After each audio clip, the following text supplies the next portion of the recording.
تیسرا خط جو ہے یہ ٹی وی اینکر صاحب کی طرف سے ہے. وہ کہتے ہیں کہ ڈاکٹر صاحب السلام علیکم، اگرچہ مجھے شک ہے کہ آپ اب صرف مولویوں کو اسلام کرتے ہوں گے.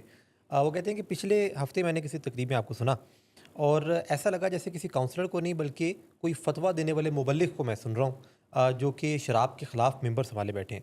اپنا تعارف کراتے ہیں کہ میں نیو یارک کے اسٹوڈیوز میں کام کر چکا ہوں، لندن میں سیمینار کر چکا ہوں، پیرس کے ایوانوں میں بحث کر چکا ہوں. وہاں شراب پانی کی طرح پی جاتی ہے اور کوئی شرمندہ نہیں ہوتا. آپ کا مسئلہ یہ ہے کہ آپ پاکستان جیسے جذباتی ماحول میں بیٹھ کر یورپ کی تہذیب کو گالی دیتے ہیں اور پھر یہ دعویٰ کرتے ہیں کہ آپ سائنس کی بات کرتے ہیں. جبکہ وہ کہتے ہیں کہ سچ تو یہ ہے کہ آپ ایک نئی مارکیٹ کھول رہے ہیں جو کہ شراب بیزار طبقے کی مارکیٹ ہے. تو خدارہ کیا آپ واقعی سنجیدہ ہیں تو چرس، آئس، کوکین ان کے خلاف جو ہے وہ بات کریں. شراب پینے والے سڑک کے اوپر لت پت گرے ہوئے نظر نہیں آتے. اور ہاں، ہر بات میں مذہب کو لانا بند کر دیں. شراب کو شیطان کی ماں کہنا تو اب مذاق لگتا ہے. آپ سے امید تھی کہ آپ روشنی لائیں گے، اب تو ایجنڈا لے آئے. افسوس. اپنا تعارف میں مزید لکھتے ہیں وسلام، ایک باشعور روشن خیال بین الاقوامی صحافی. ہم نے چونکہ نام اور مقامات جو جی ہیں وہ ہم بدل دیتے ہیں، تو یہ بڑے شعراء آفاق صحافی ہیں، اور بہت لوگ جب شہرت کی بلندیوں پر ہوتے ہیں تو ساتھ ہی بعض اوقات اتفاقاً ان کی زندگی میں شراب کی قباحت شامل ہو جاتی ہے، اور وہ یہ سوچنے لگتے ہیں کہ ان کی جو قابلیت ہے یا جو ان کی شہرت ہے یا ان کی جو تخلیقی صلاحیتیں ہیں، شراب اس کے پیچھے ایک کوئی مثبت کردار ادا کر رہی ہے.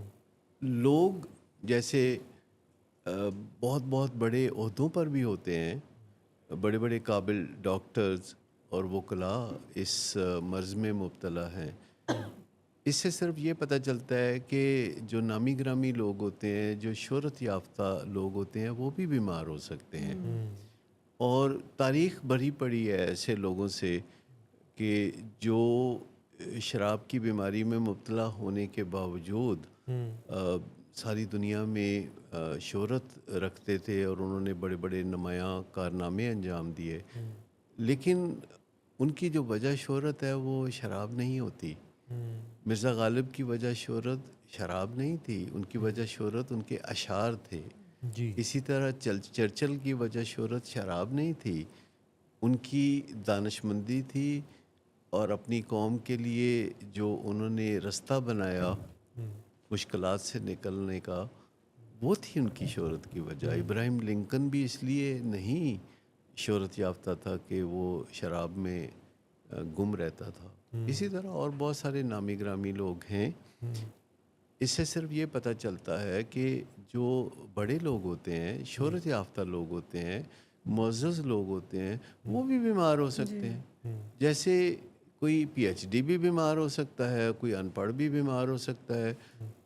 شراب ایک بیماری کی تعریف پر پورا اترتی ہے. یہ شراب کی جو بیماری ہے اس میں ڈسکرائبیبل ہے کہ آغاز میں کیا ہوگا، آگے چل کے کیا ہوگا، آپ پریڈکٹ کر سکتے ہیں. ٹھیک.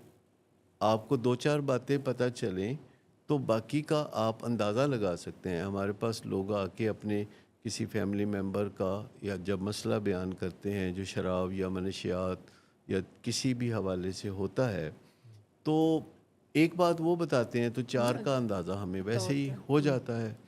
تو اس میں ہمارا مقصد کسی کی تحقیر کرنا نہیں ہوتا، ہمیں ہمیشہ درد دل کے ساتھ بات کرنی ہوتی ہے اور حقائق کے ساتھ ہمیں بات کو لے کے آگے چلنا ہوتا ہے.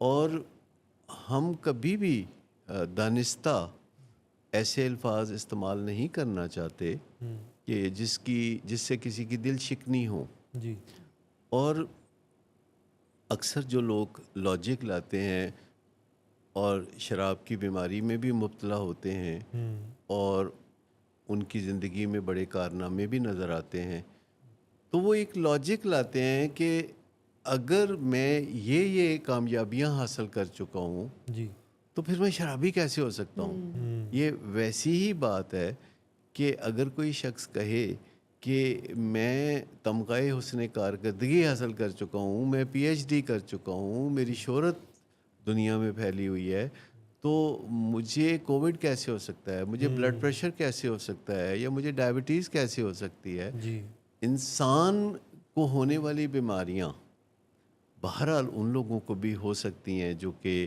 بہت پڑھے لکھے ہوں، بہت شہرت یافتہ ہوں، بہت دولت مند ہوں، بہت اخلاق کے اونچے درجے پہ بیٹھے ہوں، اور دنیا کے لیے ان کی بڑی نمایاں خدمات ہوں.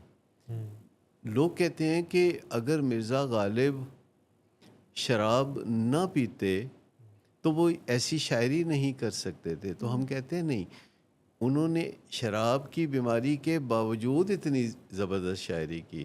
یعنی جب لوگ شراب کی بیماری کے ساتھ زبردست کارناموں کا ذکر کر رہے ہوتے ہیں تو ہم یہ کہتے ہیں کہ یہ شراب کی وجہ سے نہیں، یہ شراب کے باوجود ایسا ہے. جب لوگ ہمیں کہتے ہیں کہ مغربی ممالک جو ہیں وہ شراب کی وجہ سے انہوں نے ترقی کی، تو ہم انہیں یہ جواب دیتے ہیں کہ نہیں، شراب کے باوجود انہوں نے ترقی کی. اگر آپ دیکھیں تو یورپ اور امریکہ یا آسٹریلیا میں لوگ دو حصوں میں بٹے ہوئے ہیں.